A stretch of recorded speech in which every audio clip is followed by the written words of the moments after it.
بعثت نبوی سے چند سال قبل کی بات ہے کہ جیسے ہی ذیقعدہ کا چاند طلوع ہوا، جزیرہ نمائے عرب کے مختلف گوشوں سے عرب سواروں کا ایک طوفان امڑ پڑا، جو ہر سال حج سے پہلے عکاظ کے میلے میں شرکت کے لیے آتے تھے۔ میلہ مختلف قبائل کے تماشائیوں سے بھرا ہوا تھا، جس میں سب سے زیادہ تعداد مکہ والوں کی تھی۔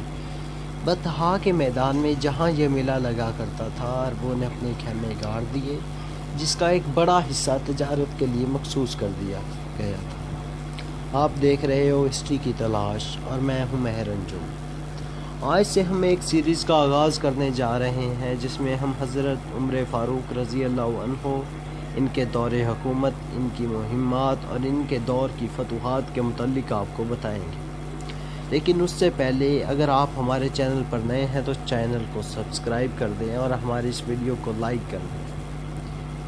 اب بات شروع کرتے ہیں جدھر سے چھوڑی تھی۔ اس مخصوص حصے میں تاجروں نے اپنی دکانیں آراستہ کی تھیں، جس میں حجازی مصنوعات کم اور شام و یمن کی وہ مصنوعات بکثرت تھی جو مکہ اور دیگر قبائل کے لوگ جاڑے اور گرمی کے موسم میں لائے تھے۔ یہاں عورتوں اور مردوں کا ہجوم لگا ہوا تھا، جو کہ اپنی اپنی پسند کی اشیاء خرید رہے تھے۔ عورتیں زیادہ تر کپڑوں کی دکانوں پر تھیں۔ وہ مختلف رنگ و بناوٹ کے کپڑے اٹھاتیں، انہیں الٹ پلٹ کر دیکھتیں اور شام کی مصنوعات میں سے جو کپڑا انہیں پسند آتا خرید لیتیں۔ ان میں اگر کوئی طرح دار حسینہ ہوتی تو بے فکرے نوجوانوں اور مردوں کو اپنی طرف کھینچ لیتی، جو بظاہر تو خریداری کرنے آتے تھے، لیکن دراصل ان کو خرید و فروخت سے زیادہ حسن و ادا سے آسودہ ہونے کا شوق ہوا کرتا تھا۔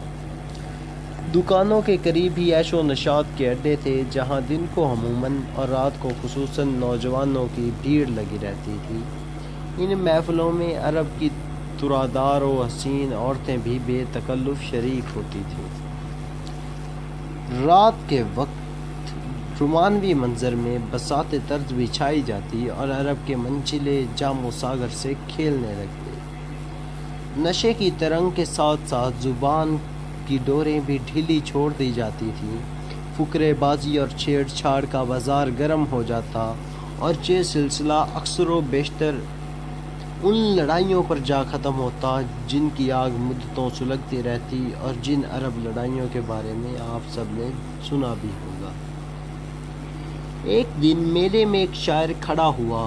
پہلے اس نے تثبیت بیان کی، پھر فخریہ انداز میں اپنے قبیلے کی بڑائی بیان کی، اور اس کے بعد اس قبیلے کی حجت میں اشعار پڑھے جو گزشتہ سال اس کے قبیلے سے شکست کھا چکا تھا۔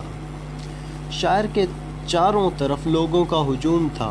تثبیت پہ تو اس کو سب نے داد دی، لیکن مفاخرت پر کچھ لوگوں نے تو تالیاں بجائیں اور کچھ لوگ ناک منہ چڑھانے لگے۔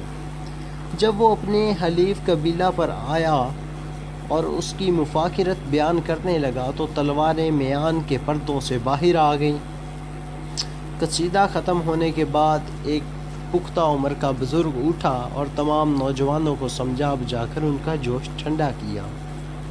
قصیدہ سننے والوں میں ایک نوجوان ایسا بھی تھا جس کی عمر 20 سال سے کچھ زیادہ، مضبوط کسورتی جسم، بلند و بالا قد، رنگ میتے اور شہاب جیسا، اور ہجوم میں سب سے نمایاں تھا۔ شاعر قصیدہ پڑھ رہا تھا اور وہ نوجوان جھوم رہا تھا، گویا سخن و فہمی کا بہت ہی پاکیزہ اور بلند آواز رکھتا۔ لوگوں کی چیخ و پکار میں اس نے کچھ حصہ نہ لیا، اس طرف کچھ دھیان نہ دیا، اس لیے کہ اسے شاعر اور قبیلہ کی مفاخرت سے کوئی غرض نہ تھی، اور نہ ہی اس کی حلیف قبیلے کی مذمت سے کوئی واسطہ تھا۔ وہ نہ تو اس قبیلے سے تھا اور نہ ہی اس قبیلے سے، بلکہ اس کا کوسوں دور نہ تو ان قبیلوں سے تعلق تھا اور نہ ہی وہ اس کے وطن کے قریب تھے، وہ اس کے وطن سے بھی کوسوں دور تھے۔ اگر اس نوجوان کو کوئی دلچسپی تھی تو ان اشعار سے جو کہ وہ سن رہا تھا۔ ہنگامہ ختم ہونے کے بعد وہ نوجوان اٹھا اور اپنے دوستوں کے ساتھ چل پڑا۔ وہ اس قدر تیز گام تھا کہ ساتھ چلنے والے ہم پہ جا رہے تھے، اور انہوں نے اسے باتوں میں لگانے کی کوشش کی کہ اس ترکیب سے شاید اس کی رفتار سست ہو جائے، لیکن یہ کوشش بھی حقارت میں گئی۔ اصل میں بات یہ تھی کہ بلند قامتی کی وجہ سے اس کا قدم ہی باقیوں سے لمبا پڑتا تھا اور وہ آہستہ چل ہی نہ سکتا تھا۔ ہوتے ہوتے باتوں میں شدت پیدا ہو گئی اور ایک نوجوان کی بات شروع ہو گئی جو کہ کشتی میں سب کو پچھاڑ رہا تھا اور جیت رہا تھا۔ وہ نوجوان چلتے چلتے ٹھہر گیا، اس کی آنکھیں سرخ ہو گئیں اور غیظ و غضب کے آثار اس کے چہرے پر جھلکنے لگے۔ ایک گہرا سانس لے کر اس نے مونچھوں پر تاؤ دیا اور کہنے لگا کہ تم مجھے اس چھوکرے سے ڈراتے ہو؟ میں خطاب کا بیٹا نہیں، اگر ہاتھ ملتے ہی اسے زمین پر نہ دے مارا۔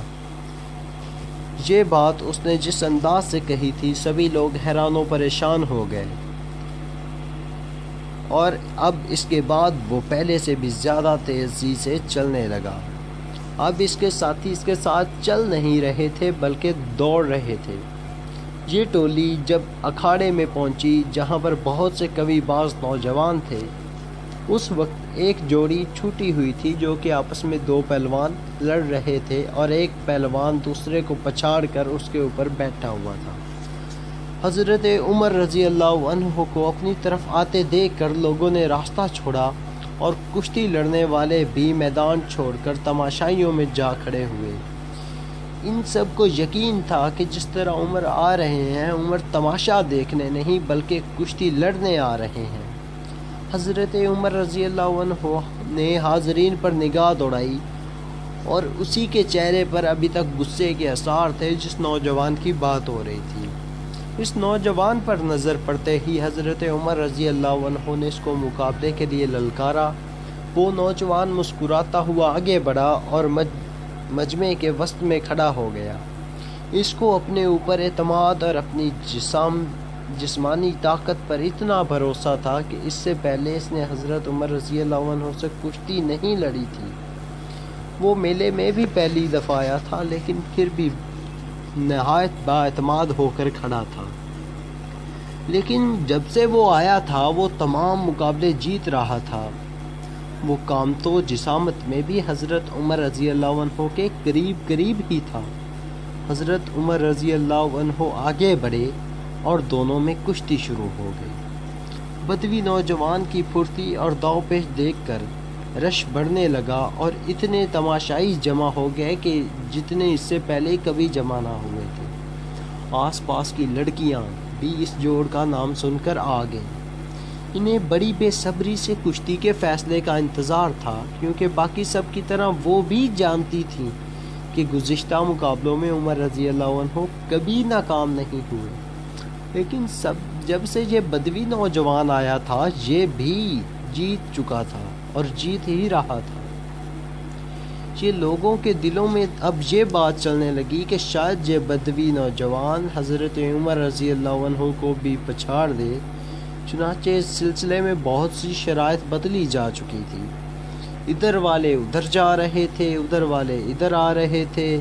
جب حضرت عمر رضی اللہ عنہ نے اس کو مقابلے کی دعوت دی تو وہ لوگ جو اپنے کام کاج میں مصروف تھے اپنا کام وہیں چھوڑ کر آ گئے تھے۔ شروع میں حضرت عمر رضی اللہ عنہ نے اس نوجوان کو زور آزمائی کا موقع دیا، لیکن جب دیکھا کہ اس کا سانس پھول گیا ہے تو ایک دم جھپٹ کر اس کے کندھوں پر سوار ہو کر اس کو گرا کر چاروں خانے چت کر دیے۔ قضا آفرین و مرحبا کے نعروں سے گونجنے لگی اور حضرت عمر رضی اللہ عنہ کے پچھلے کارنامے دہرائے جانے لگے۔ لڑکیاں اور عورتیں تھیں کہ وہ اس نجم الطرفین نوجوان کی تعریف میں مردوں سے بھی کم نہ تھی، کیونکہ وہ بھی جانتی تھی کہ عمر کتنا بہادر ہے۔